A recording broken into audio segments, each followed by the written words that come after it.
Hello, and thank you for taking time this weekend to join us here on KREM 2 News. I'm Cody Proctor, and this is the KREM 2 News Weekend Review. We know life gets busy, and it can be tough to keep up with all the news. So let's get you updated on some of the headlines from this past week. A story we've been following throughout the week.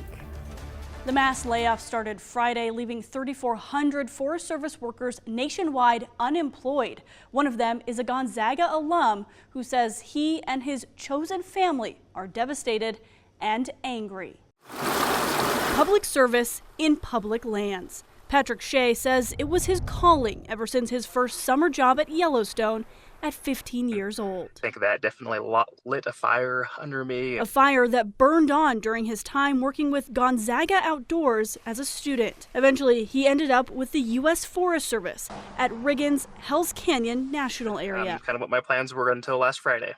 Yes. Like thousands of Forest Service workers, Shea was sent a form letter. His job was gone, it said, because of poor performance. My employment is no longer the interest of the people, which, was both quite a bummer and was an outright lie. The Trump administration says the mass layoffs are an effort to cut costs and create government efficiency. But Shea and others question.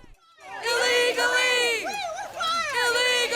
Saying they were already short-staffed, pinching pennies, but dedicated. Many say even though they were told they were underperforming, they'd been given glowing reviews. We clear trails, we clean campgrounds, we clean the toilets in the campgrounds. Those will be shuttered, or those could be shuttered if we don't have anybody to take care of them. The National Federation of Federal Employees is now suing. Union representative and Forest Service worker Jacob Hacker tells KREM 2, in Idaho's National Panhandle Forest, 37 employees have been fired, including veterans and disabled workers. Shea, also a union member, says he's angry and confused, but mostly hurt. And I think that's what's been so devastating is, this community that's, been my life since I was 15 has, almost overnight been destroyed. Hacker, who still works at Idaho's Panhandle Forests, warns there will be sweeping impacts, including, he says, campgrounds will close and fire response will see a significant impact. Right now, federal firefighters are exempt from the cuts, but many of the Forest Service employees we've heard from say they are cross-trained to fight fire when needed. Shannon Mowdy, KREM 2 News. National Park and Forest Service workers play a crucial role in keeping Washington's outdoor spaces safe. But with mass layoffs, search and rescue experts say those risks could grow, putting hikers and climbers in danger. Here we've got equipment, medical supplies. Seattle Mountain Rescue is gearing up for what could turn into a very busy year. Everybody's just going to get spread a lot more thin if the rescue rangers are removed from the table. Brett Bishop is the vice president of Seattle Mountain Rescue. His team works closely with rangers in Washington's national parks and forests, responding to well over 100 rescues each year. If there are no rescue rangers there, rescues are going to take longer to spool up and to get people into the field. So things are going to get dangerous. It seems like a cheap shot. Seth was working as a forest ranger in the Mount Baker area when he was fired. Seth had been with the Forest Service since 2013 and last year became a forest ranger. He worries about the safety implications. We'll go through all the trailheads, campgrounds, any sort of signage, and manage all the dying trees that are overhead. That's a huge safety aspect of it. Every summer, more than 10,000 people attempt to summit Mount Rainier. Bishop says without rangers, they'll be overloaded. If these teams get spread thin and are helping with Mount Rainier and the climbers on Mount Rainier, it means the local areas that they really focus on, they're not going to be there. He says sacrificing public safety in the name of budget cuts makes no sense. They're needed. I mean, they're truly needed. It's not like you're trimming the fat here. And if they're not there, there's a huge gap. Search and rescue experts say the impacts of these layoffs may not be immediate, but as summer approaches, the safety of our parks and the people who enjoy them could be at stake. In North Bend, Bridget Chavez, King 5 News. Taking a look at some education news, let's get you the latest from WSU. In a marathon all-day budget discussion, WSU's Board of Regents and school leaders laid out financial challenges from what President Kirk Schultz calls chaos in Washington, D.C. Washington State University is looking ahead to its 2026 budget, but huge chunks of that horizon are hazy. But I just want you to know that we're not sitting here waiting for a solution to present itself. Last week, the university warned it may have to halt hiring and travel or may permanently reduce core funding as the Trump administration freezes and cuts some federal funding. There is this ongoing fear that we are spending dollars that may not be recovered from the federal government. One Trump cut, now on hold, would slash funding from the National Institute of Health. WSU joined a lawsuit that's blocked that policy for now. Just NIH, that would have been about $412,000 a month, or almost $5 million this year. And it's not just the money that we lose, although of course it's the money. WSU uses NIH dollars to study Alzheimer's disease, cancer, mental health, and biomedical research. The dollars also support 3 biosafety labs tasked with public safety research, including fighting the spread of avian flu. It's reasonable to predict that we're looking somewhere in the $20 to $25 million range in terms of cuts going forward. Other presidential proposals could impact student aid. This one's chilling to take a look at. It is still unknown how the Department of Education and financial aid could be affected. This is an area that is pretty scary for us. But WSU students relied on more than $182 million in federal aid last fiscal year. With the new university president taking office in April, the Board of Regents should review and finalize the 2026 budget by mid-May. Shannon Mowdy, KREM 2 News. Coming up, a Boomtown update. Change is coming to the Post Falls Coeur d'Alene I-90 corridor to improve traffic flow. It's been getting gradually worse. As we go to break, here's a check of your weekend forecast.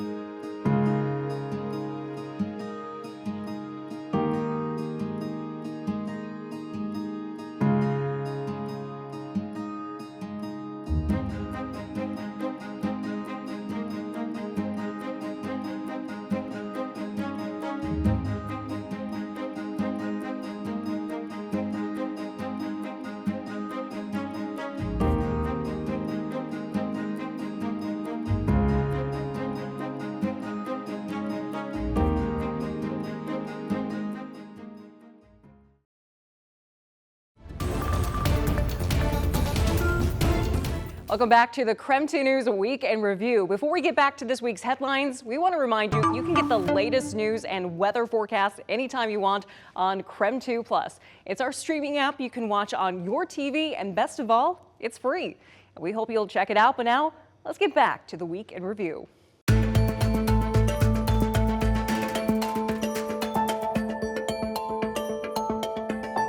In the latest Boomtown news, the Idaho Transportation Department projects by 2045, traffic volumes will double. Its I-90 widening project is expected to alleviate current traffic congestions and prepare for future travel demands.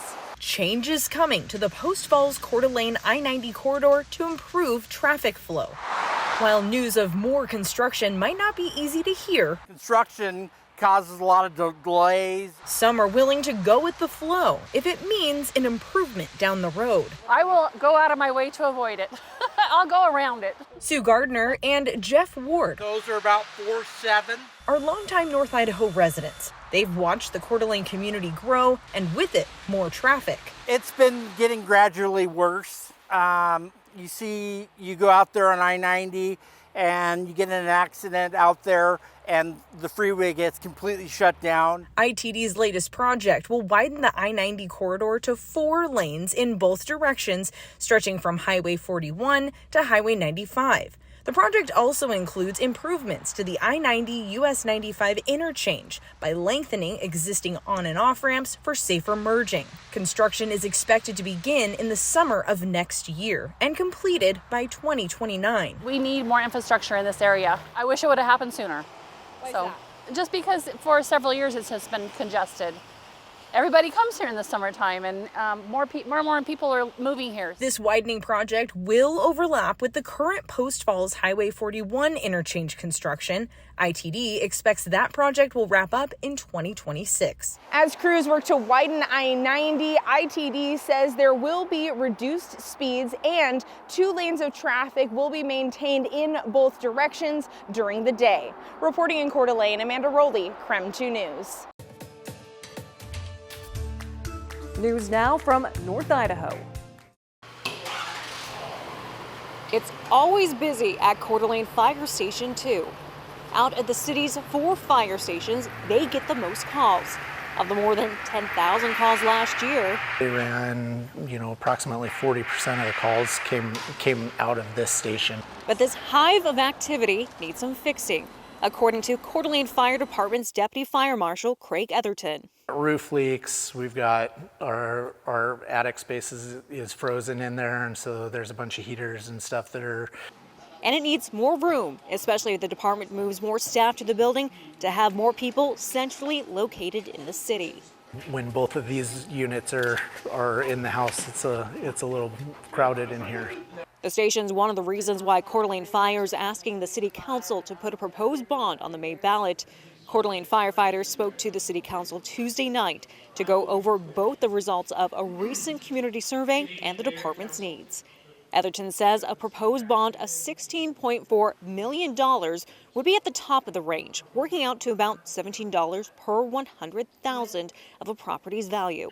The proposed bond could also replace some of the department's fleet of engines. Yet costs have gone up from inflation since the bond back in 2015. It's quite a bit higher, but the costs to purchase the items that we need versus 10 years ago in our last bond have at least doubled. However, Etherton says the money's needed for them to do the best job possible.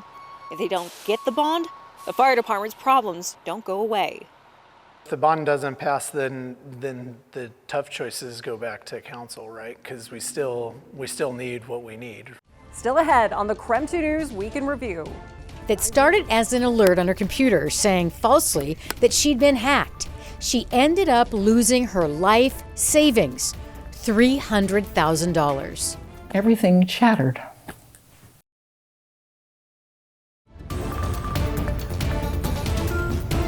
Thank you for watching the KREM 2 News Week in Review. I'm Cody Proctor. It's been a busy week all across the Inland Northwest, so let's help catch you up on some stories you might have missed. Here's an update from Olympia, where Washington lawmakers are in session. I'm here today as a long-term citizen of Washington State.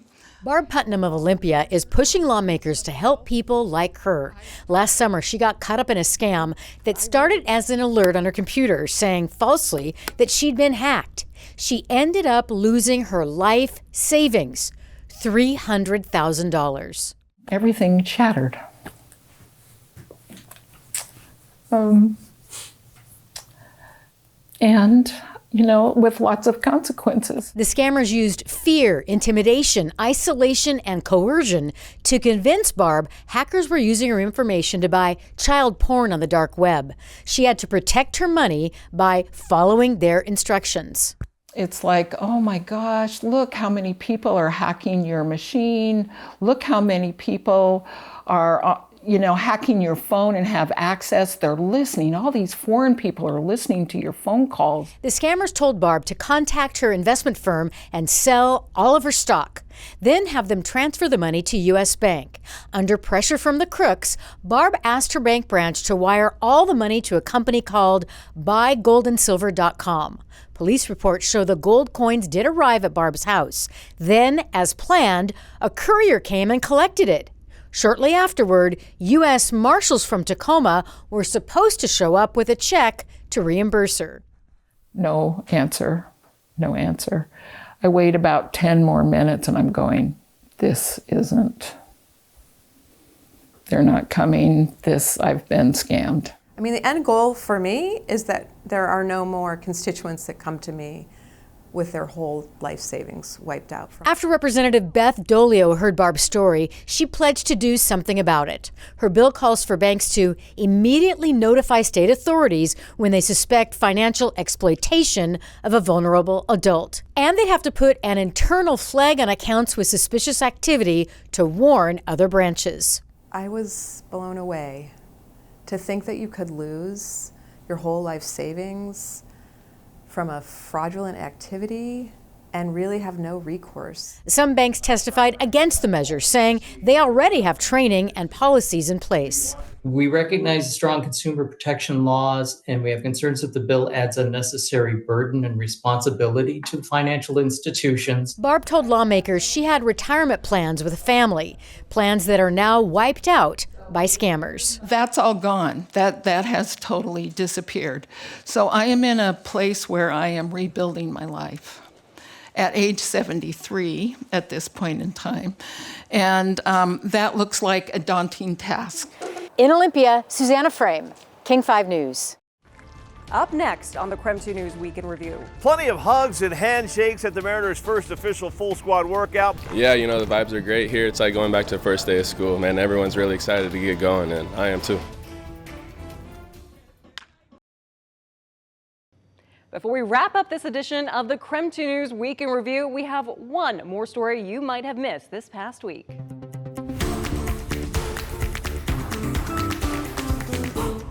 Plenty of hugs and handshakes at the Mariners' first official full squad workout, but not a lot of introductions. The Mariners did not make many moves during the offseason, but this team still has high expectations, and they're excited to be back together again, and they're ready to go to work. Yeah, you know, the vibes are great here. It's like going back to the first day of school, man. Everyone's really excited to get going, and I am too. You know, you go to sleep with the nerves and knowing you're about to start something new. So you can tell the vibes are high. Everybody's ready to get going. Everybody's on a mission and have worked to get us to a higher goal that we know we can achieve. I mean, it was huge for them to do that. You know, to have pretty much the same group that we had last year, and you know, there's definitely a lot of friendships that we have built up as a group. And I think that's something really important. You know, to go out there and compete and kind of know the guys that you have next to you, and kind of know what to expect from them. We know the Mariners can pitch, but what about the offense? Julio Rodriguez is hoping he can keep the momentum from the end of last season going. He had a strong final month, batting .328 with 7 home runs in September. Beginning of the year it is what it is, you know. But I feel like I definitely took with me like the last 6 weeks, what we did as a team, what we did as an organization, and everything. You know, just kind of how we continue to push forward. We were right there again, so. I definitely took those last 6 weeks with me into my off season and kind of try to carry into this year. To his credit, he wanted to make some changes and change his routine and start working and different things, and it clicked for him. I think we have a really talented group. You know, maybe a lot of people don't want to see it like that, but like that's kind of their opinion, and like I don't really care about that. And I just think that this group has what it takes, and I feel like, you know, I think that's something that we, you know, continue to be focused, continue to be fighting as a team, and I think that's the only way that we're going to get through. Mariners manager Dan Wilson made the announcement that you will not see any of the Mariners starting 5 pitchers during the M's first 3 Cactus League games. In Peoria, I'm Chris Egan, King 5 Sports. Thank you for joining us for the KREM 2 News Week in Review. Be sure to keep it here for more news and weather updates throughout the weekend. I'm Cody Proctor. Thanks for watching.